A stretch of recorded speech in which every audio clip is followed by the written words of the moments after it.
Vısal izlab safar qildim. Payg'ambar rahbarimdir. Ulug' Qur'on kunduz quyoshim, kechalar ko'kda oyimdir. Allah yeganidir shaksiz, Muhammad elchisi barhaq degan ushbu go'zal so'zlar mening oliy shuarimdir.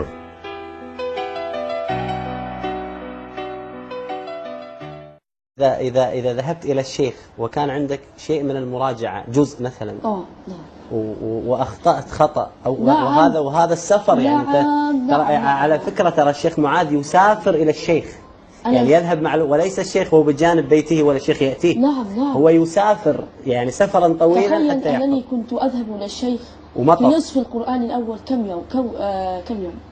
يوم 3 أيام 3 أيام في الأسبوع 3 أيام فقط.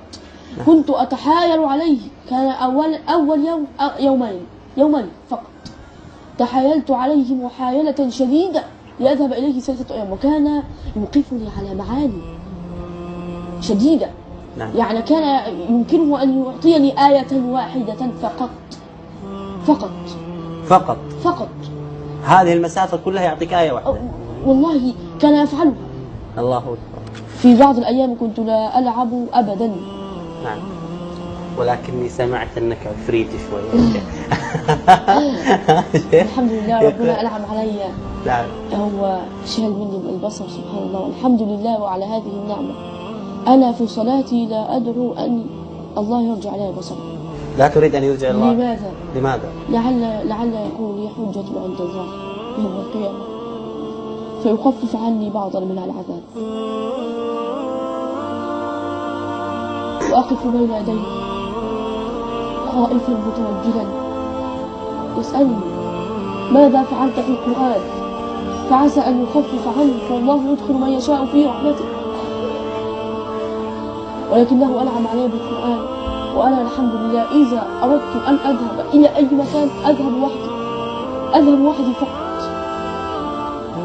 وليس معي أحد ولكن أبي يخاف علي.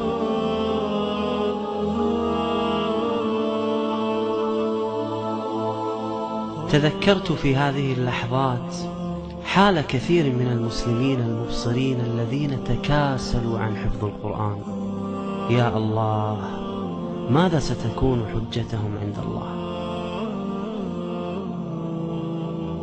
يا حامل القرآن قد خصك الرحمن بالفضل والتيجان والروح والريحان. يا حامل القرآن قد خصك الرحمن بالفضل والتيجان والروح والريحان.